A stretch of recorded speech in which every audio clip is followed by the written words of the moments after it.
It's the oldest soccer competition in the world. They call it Old Big Ears, and it will have another champion adorned this weekend. It's the FA Cup final, and this is Fast Money Football.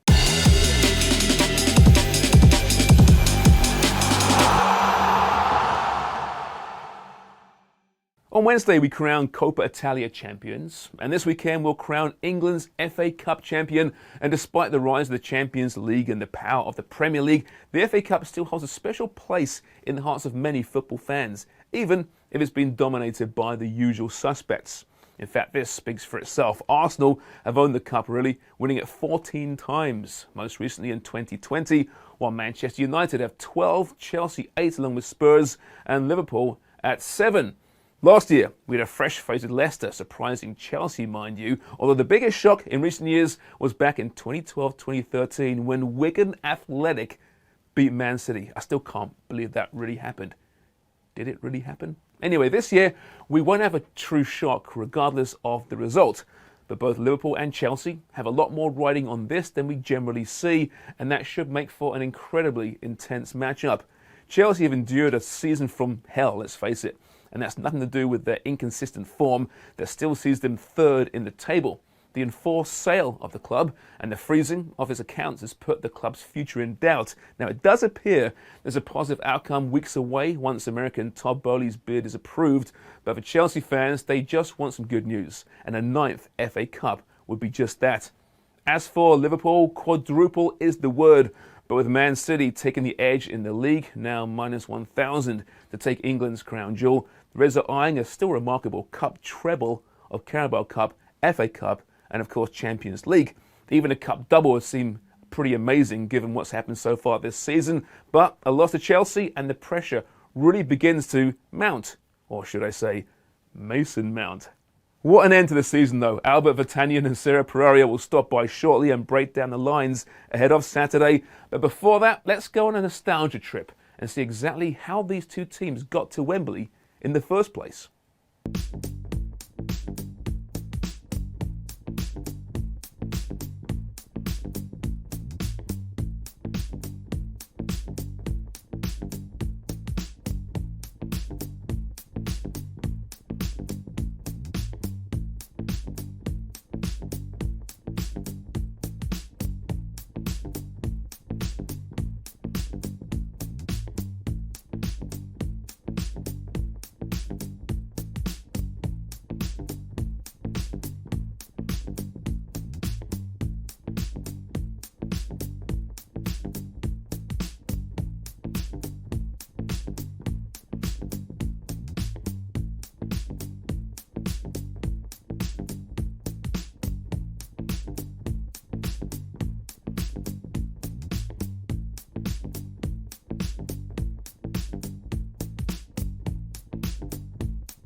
Before I get into my prediction, let's look at the team news, and there's some key players missing on both sides. Let's start with Liverpool, who've been dealt a killer blow after Fabinho pulled up with a hamstring injury against Villa on Tuesday night. His status is currently up in the air, but reports have come out saying that the Brazilian is ready to play, so that's something to monitor. Chelsea could also be missing a key piece in the engine room. Mateo Kovacic was on the receiving end of a horrible challenge from Leeds' Dan James in midweek. Kovacic injured the same ankle in the semi-final win over Crystal Palace, so there is cause for concern. He's expected to miss the final, as is long-term absentees Ben Chilwell and Callum Hudson-Odoi. So with the team news out of the way, how's this game going to play out? You have two very evenly matched teams. Both are good defensively, they're excellent in attack, and have two keepers who on their day can be unbeatable. It's really difficult to split these two teams, especially when it comes to a final. The books have Liverpool as a favorite, which is understandable since they're 16 points ahead of them in the Premier League. Chelsea are dogs in this fight and could be backed at plus 250 on the line. Not bad. I don't like either straight up since the money line only covers what happens inside 90 minutes plus injury time. Instead, I'm backing the draw at plus 240. Whatever happens after regulation time doesn't matter. The draw has you covered. I also like Chelsea plus 1 on the Asian handicap. These finals tend to be tight, cagey affairs that don't see many goals. 5 of the last 6 finals have been decided by just 1 goal. All right, guys, I know James and Albert have hammered you with everything you need to know about Saturday's FA Cup final between Liverpool and Chelsea. Well, I'm here to add a little spice to your bets with some fun props and maybe help you sprinkle a little onto an absolutely outrageous bet to win you some money. First up, take Sadio Mane as an anytime goal scorer at plus 200. But if you take him as either the first goal scorer or the last, you get him at plus 500. And to be fair, with Mane's form, that's not bad. All right, if we're sticking with goal scorers, this one's a little bit more fun. You can get Romelu Lukaku as an anytime goal scorer at plus 275. But if you take him as either the first goal scorer or the last, you can get Lukaku at plus 700. Listen, I know Lukaku and Tuchel's history this season has been off, but after putting on a brace against Wolves and scoring against Leeds on Wednesday as well, we could potentially see the Belgium turn up against Liverpool. If you want to play on corners, you can take 0 to 8 corners all match, and you can get that at plus 180. If you take a total of 9 to 11 corners, you can get that at plus 195. And if you take 12 or over, you can get that at plus 160.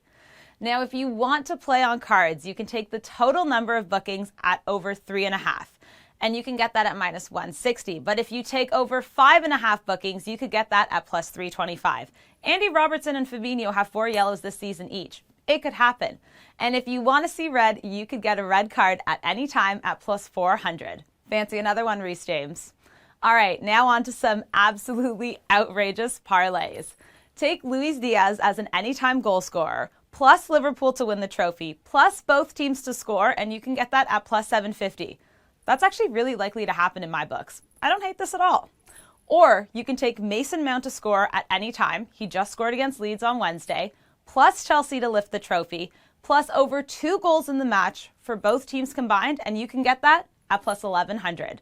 Let me know what you think of those, James. Well, Sarah, I am 100% on the Luis Diaz train these days, so that plus 750, love it. That's money in the bank. I tell you though, it really is one of the big days of the soccer sporting year, with the betting industry doing really good business. Now, it's over to Wembley Stadium on Saturday, and it's Liverpool against Chelsea. Enjoy that one.